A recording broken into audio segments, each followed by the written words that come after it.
passed 3 or 4 different major pay raise bills for DPS and for Parks and Wildlife, to try and make them more competitive. My compliments to the members of the House, my compliments to the members of the Senate. Colonel McCraw, I did not realize that when I started speaking, but you had been kind enough to sign a witness card, so I'd like to invite Colonel McCraw to the witness table. While you're sitting down, I'd like to say to Ms. Parks, thank you for your professionalism, and thank you for all the good hard work that you all do. Thank you very much. I appreciate that. Colonel? Excuse me. Usually I'm not lost for words. As you know, Your comments choked him up. so you're very fortunate today. I'd like to first back up a little bit and speak to Senator Ed also. I've always valued his input and his guidance. He's been always a great mentor, especially in terms of talking about strategy. I don't disagree that the way Mexican cartels are operating right now, they've got limited resources, and what they've done was we've saturated the area, they've saturated the area. And right now, we've got more scouts than you can imagine.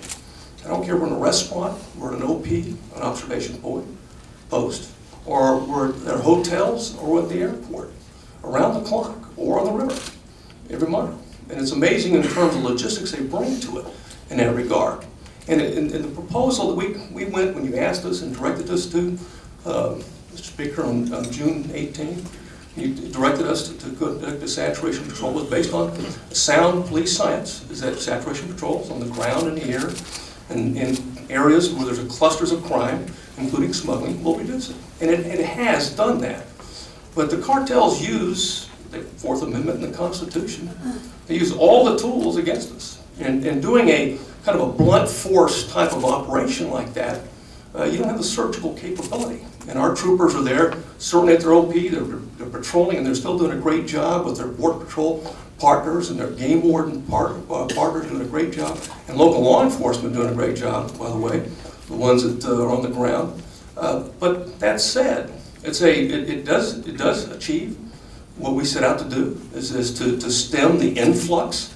But there's a better way of doing it, and these funds that would be allocated, first and foremost, it would address detection capability or detection posture. And as you know, that counts for everything. And the more certainly the more bodies there, the more you can detect. But if we can use camera technology and do it, we can do a lot more. We can do it cheaper. We can do it a lot more effectively. Then we can turn the strategy. What we adopted was a deterrent posture that resulted in interdictions. What we need to move towards, and this is what allows us to do, is an interdiction posture that results in deterrence. And by having troopers and interdiction teams who respond directly to hits, as opposed to patrolling, will be a lot more effective. I think there's no question about it. As it relates to accidents, we've been concerned about the same thing, Representative Turner, and he raised a good point. I was worried about that. I was worried about the numbers, and I was surprised in trying to figure out how they could possibly happen, that we actually saw fatalities drop per vehicle mile at the same time the surge was going on. We go back and look at the numbers, you basically increased our capacity by 8%. And so if you go like to Starr County, we've dropped, the fatalities have dropped 100% in Starr County, as you can imagine. So we may have inversed in terms of where some of the fatalities are, but we've actually reduced the fatalities. And of course, this proposal would allow us to increase our patrol and investigative capacity by 17%. And I don't disagree. There's nothing more frustrating than how do you measure success when you don't know what's out there. You don't know what you missed. Chairman. I'm sorry. Yeah. You know, Director McBride, I mean, you and I have a lot of conversations and meet on a regular basis with Commander Rodriguez, who is commander for the region. And yes, visibility is very important. And yes, you all patrol the highways and everything else. But I received feedback from some of the local sheriff's department and local law enforcement from the cities that there's a lack of coordination between the sheriffs and the Department of Public Safety, number one. Number two, I'm concerned about some of the troopers that come down to South Texas from other parts of the state. I think a lot of them like the experience, but they lack familiarity with the valley. They don't stay there long enough. way to resolve that, instead of having all these surges and just spending money by paying overtime, make it a permanent force down there, if you will. Have a training center down there. Increase the Texas Rangers. They do a much better job in terms of investigating. It is not just a matter of being on the highways. If you drive up to 281,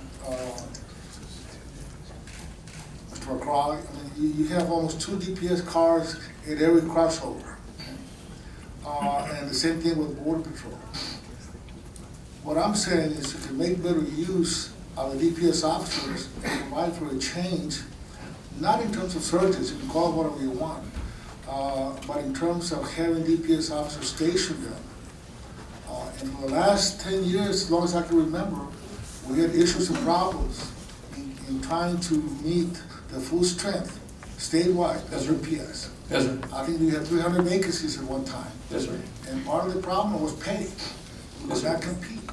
So a lot of the money that we're using, for example, a National Guard, this is my opinion, is really counterproductive. It creates an image of a war zone when it isn't. Not only that, it hurts our economy. We discourage businesses that want to come down and locate in the valley from coming down. We have lost tourism, we have lost jobs. But I think if we take that money and raise the salaries for our DPS officers, we'll be able to retain experienced law enforcement people. Yes, sir. And move some of them down to the valley on a permanent basis. I think it'd be much more effective. Well, I don't disagree, Senator. Absolutely. We don't have the travel cost involved. We don't pay the additional operating costs in terms of the travel to that area. So there's clear value in terms of having the capacity already there. Absolutely. And one of the things complaints that I receive, especially from district attorneys, is that the cases that are opened by DPS officers come down, maybe for a week or 2 weeks. They're not complete. They don't finish their paperwork. They don't show up in court because they go back to LBB. And a lot of the funding that the border receives is based on what is called the 90% rule. When you open a case, 90% of those cases need to be completed, whether it's a conviction or some type of dismissal. But that's also an issue that needs to be addressed. And I guess to my point, I think the other issue deals with Parks and Wildlife.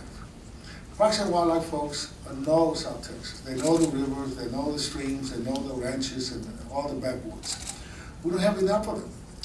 Use some of that money is being used for National Guard to hire more Parks and Wildlife folks. They're pretty effective.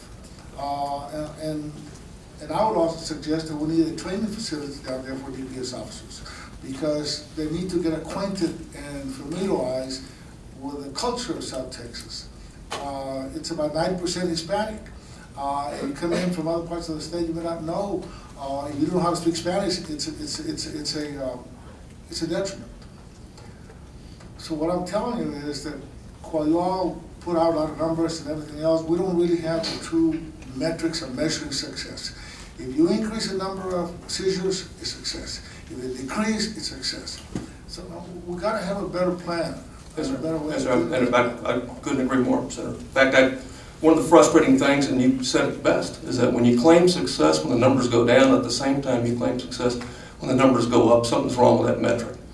You can't have it both ways. And that's what what we've been adopting this posture, that you've got to be able to measure your detection capability. I mean, we have to be able to prove to you and to the public that this is, you can't get through here without being detected, and then we got to be greater on the interdiction rate. And you've got to have evidence of that, and the evidence that we've talked about is pictures. You have to be able to say, this picture happened at this point in time with these geo-coordinates. What did you do? Did you intervene, and did you interdict that smuggling event? And I'm confident with the technology and some of this, the things that you've seen that has worked very well, that the state of Texas can do that, working with our federal and local partners. I am disturbed in your comments about our lack of coordination with local officers, because obviously Commander Rodriguez and we pride ourselves in terms of working with the local officers. And again, I also don't like not cleaning up the homework if we're not complete investigation. So I'll be following up that with Senator on both of those issues with you. And one more point, if I may, Chairman. I think all of us are from border security. all of us want to support law enforcement. The challenge for us is to make decisions based on factual information. And unfortunately, sometimes decisions become so politicized that we cannot discuss public policy, and we cannot discuss problems based on merit and based on need to really take care of the public safety. Well, there's no question that what happens there affects not just the entire state, but the nation. And I think the most insidious issue we have, as a result of an unsecured border is the proliferation of organized crime, whether it's MS-13, whether it's some of the deep Mexican cartels operating in our cities and our communities throughout the state, and the sex trafficking cases that we're getting involved in right now directly related to some of these things. So, Senator, thank you, sir. Colonel, and Senator, thank you for your comments. What I'm worried about is that people that are listening that have not had a chance to review the series of different proposals that I hope all the members of the LBB have, the series of different proposals, and the one that we had agreed on to present are going to get confused by this testimony. So let me ask just a couple of questions, if I can, of Ms. Parks and you, Colonel. And that is it not true that the proposal that is in front of us for the public involves the winding down of the National Guard to a smaller number and then them stepping down approximately the end of March, early April? The way that I would answer that question is that the funding that is provided in the proposal would provide for the Guard to continue at the border for a period of time, and yes, but not all the way through the end of the fiscal year. It does not provide funding for that continued activity for the rest of the year. And does the proposal not entail a significant increase in the amount of full-time equivalents on the border by the DPS during the remainder of this fiscal year? It certainly provides funding for DPS to pay overtime for an increased presence, yes, sir. About a 17% increase in our capacity, whether it's rangers, agents, or troopers across the board. And that number would be significantly larger than 50 additional rangers? Well, absolutely. It's over 640 positions is the equivalent. Increase. Increase is this money right here would give right now would give the additional equivalency of the 640 different positions. I'd like to clarify something in your judgment, Colonel, and that is we've heard some comments by one of our members about the National Guard. Is it not true that your ability to come up with this, I think, creative concept that would give us 640 additional full-time equivalents, is a result of our fine members of our Texas military force being on the border since July, and what we've learned about movements and trafficking, which enables you to make this proposal? Absolutely. I would say, if I haven't said it before, I'll say it again, the Texas military force is the finest men and women in the world, and they do a tremendous job on anything they do, including this mission. I would, for one, like to compliment our military force on the border, our National Guard. I've been down there. I've seen with my own eyes their dedication to the job on both the Texas National Guard on the ground and their ability to monitor both illegal immigration, dangerous drugs, human trafficking, people that would come across. The advantage, at least in my judgment, was that by slowing down that operation and expanding by 640 FTE full-time equivalents with the DPS, that at least with the DPS you can interdict. If in fact people are carrying drugs, human trafficking, those are both violations of state law, and you can arrest them. If not, it's illegal immigration. The DPS can detain them until the Border Patrol comes. Yes, sir. Again, I'd like to give a shout out to our National Guard for hard work and enabling us to be able to come now, because of their work, to be able to come together on this proposal. I'd also like to share, if I could, just one example very quickly, and that is on my last trip down there, flying with the National Guard units. I had crew after crew tell me this was the most important thing they'd ever done in their life. So this proposal contains some additional aircraft dollars so that we can approach with cameras with detection from El Paso all the way to Brownsville. Yes, sir. I mean, the aviation assets of the Guard are tremendous. They do a great job. Their pilots are wonderful. Senator Nelson? Thank you, Mr. President. Couple of thoughts, and I was able to listen to a presentation by Mr. McGraw not too long ago on some of the increased security efforts using the aircraft. Phenomenal, and we appreciate what you're doing. First of all, I want to address the issue of whether indeed we have a border security emergency, Representative Turner. I, for one, believe we do, and I'll tell you one of the big reasons. The Lieutenant Governor appointed me to the human trafficking. Representative Thompson and Senator Huffman co-chaired a series of hearings on human trafficking, and that probably the most difficult testimony I've ever had to sit through. It's just horrifying what's going on, and that one thing alone should qualify our situation as an emergency. Just horrible. I understand that the proposal that's placed before us today, Governor and Mr. Speaker, would carry us through to August of 2015, so that the legislature will have an opportunity during our regular session to talk about some of the things that Senator Hinojosa is talking about. I am looking at the number of cutting or decreasing our number of National Guard troops down to 200, and that will stop in March. We will carry us through till March. Someday. And I at least would like to hear from you what you see what initiatives you would see taking place as we ratchet down. Are there specific initiatives that you have in mind? And I fully envision the legislature, I think this is going to be one of the most serious issues that we address in the next legislature. Love hearing some of Senator Hinojosa's recommendation, but I would like some comfort from you in knowing, as we ratchet down on the National Guard troops, what do you see us filling that in with until the legislature gets a plan in August of 2015 to move forward? Well, yes, I guess the best description is moving from defense to offense. And offense meaning on this side in what we call the red zone. We've articulated what that area is in Tier 1 along that border. And using saturation of cameras instead of people. I mean, to saturate with people would take 70,000 people to do it right. You can't do it, and you have to leverage technology. And hey, Texas has been on the forefront of using cutting-edge technology, commercially available technology, and leveraging it. It works. The Border Patrol uses it.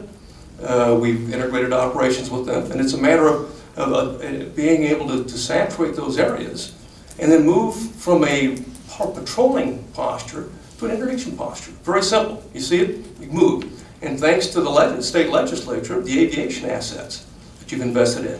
And once, aviation gets on you, you're locked in. You're not going anywhere. And they can coordinate. So they can coordinate and bring the people to the target, the smuggling event. So we're less visible in the community, and which is as an advantage in some ways, isn't a disadvantage in other, and more into the, visible to where that matters most, and that's the cartels, and hurt them. We've hurt them, there's no question about that, but we need to hurt them more. And until we do, they're going to continue to do some of the techniques they use, these convoys, these blockades, and some of these things that they do, and this is problematic. So this is really a switch in strategy. And what matrix would you use to measure our success under that strategy? How will we know we've gotten there? And if I could, Colonel, understanding and please correct me if I'm wrong, that the Fed, the Department of Homeland Security, not that long ago, changed their metrics and changed their reporting. So all you have at your disposal from the Border Patrol is the number of apprehensions. So I'm feeding that into the question by Senator Nelson. Mhm. How would we be able to see whether or not we're slowing down the rate or eliminating illegal immigration and drug trafficking through a sector, or human trafficking, which is so awful? Well, first, mathematically, and not just mathematically, even red team it, demonstrate to you and other members and to the public that you can't get from the river to the road without being detected. Mathematically, you can't do it. These cameras will get you, and we can do it in depth because they cost $300, not $1,500 for a sensor.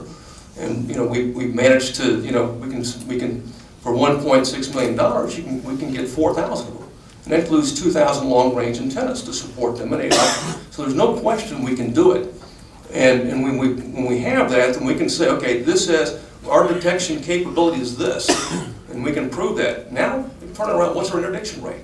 And if you look right now in drawbridge cameras, we've got 1,300 of them deployed throughout the state. And you look, it's always less than half. So you wonder, well, even when we know where they're at, what they look at, the direction they're going, we still only get less than half. So we will measure our success by Our interdiction rate, how high our interdiction rate is. So you'll have empirical data Yes, sir. showing how many people are crossing the border, and you'll be able to empirically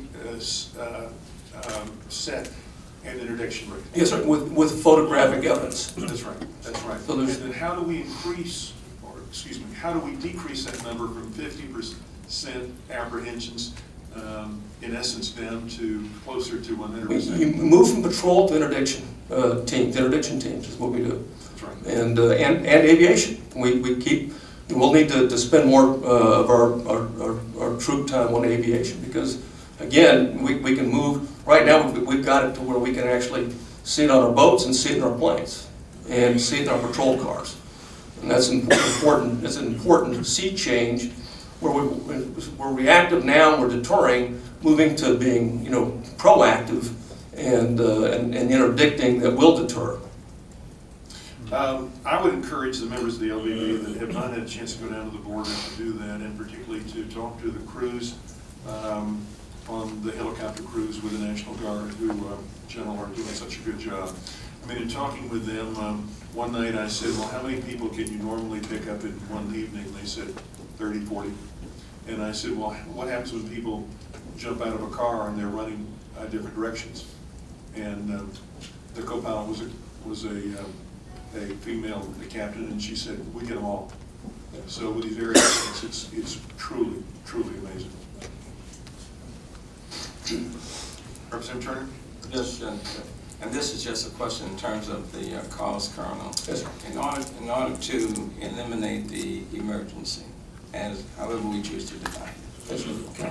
In order to eliminate the emergency on the board, in order to address the pressing needs of DPS, how much is this going to cost the state of Texas?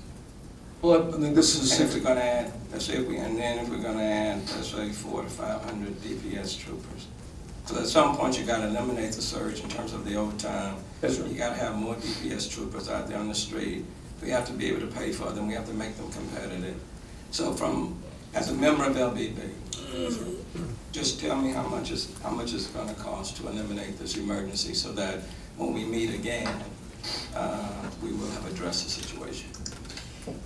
Representative Turner, would you mind if I add on another phrase? Does this emergency ever go away?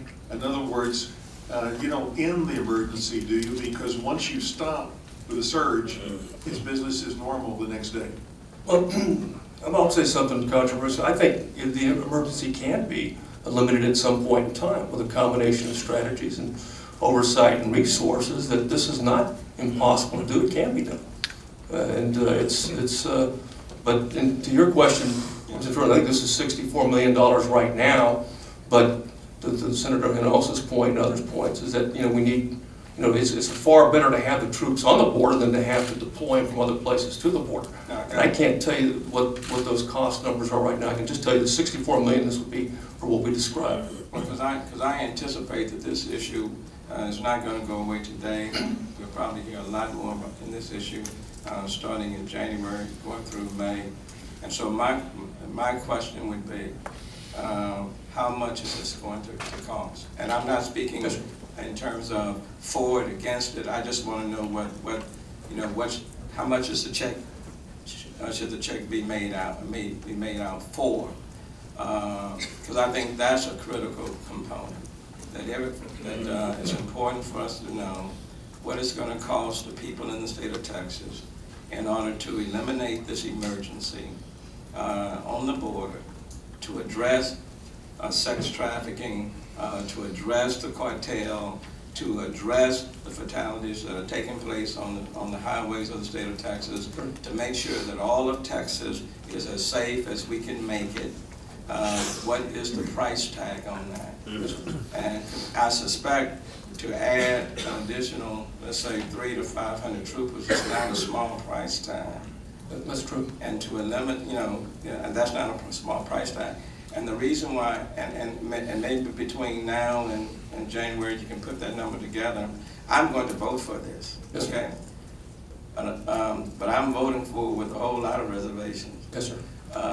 And quite frankly, Governor, Mr. Speaker, I think sometimes it might be better this is for future, that we have these discussions before we vote on the spending limit. Because I think we always need to know what our priorities are and how much they're going to cost before voting on the spending limits, and then have to deal with the actual price tag. So if this is a major issue, and I suspect for many people, this is a major priority issue. And I suspect there will be people who will vote for every single dime to secure the border and to eliminate the emergency.